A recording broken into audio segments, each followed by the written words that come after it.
नमस्कार मित्रांनो, महाराष्ट्रामध्ये अलिबाग असेल, मुरुड जंजिरा असेल, रायगड असेल, या असंख्य ठिकाणी असंख्य लोक सध्या फिरायला बाहेर पडलेले आहेत।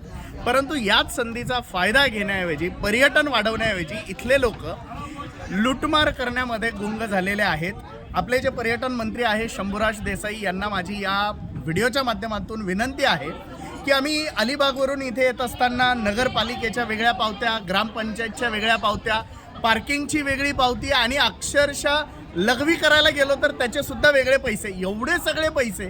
खरंच पर्यटनाच्या ठिकाणी तुम्ही एखादी पावती घेतली तर आम्हाला ती मान्य आहे, परंतु असं व्हायला नको। महाराष्ट्राचं जर पर्यटन वाढवायचं असेल तर असले चिरकुट धंदे आपल्याला बंद करावे लागतील, त्याच्याशिवाय आपल्या महाराष्ट्रामध्ये वेगवेगळे लोक फिरायला येणार नाहीत। त्यामुळे स्थानिक लोकांना आणि मंत्र्यांना सुद्धा माझी विनंती आहे की असले बोगस धंदे आपण बंद करावे, जेणेकरून आम्हाला फिरताना आनंद होईल, त्याचा त्रास होणार नाही। बरं, इथे पैसे सुद्धा कॅश मागितले जातात, ऑनलाईन पैसे घेतले जात नाही। कित्येक पर्यटकांची अडवणूक या सगळ्या गोष्टींमुळे होते, ॲरोगंट बोलल्या जातं। या सगळ्या गोष्टी कुठेतरी थांबल्या पाहिजे महाराष्ट्राच्या भल्यासाठी, महाराष्ट्राच्या पर्यटनासाठी। तर मंत्र्यांना आणि स्थानिकांना माझी ही विनंती आहे। धन्यवाद।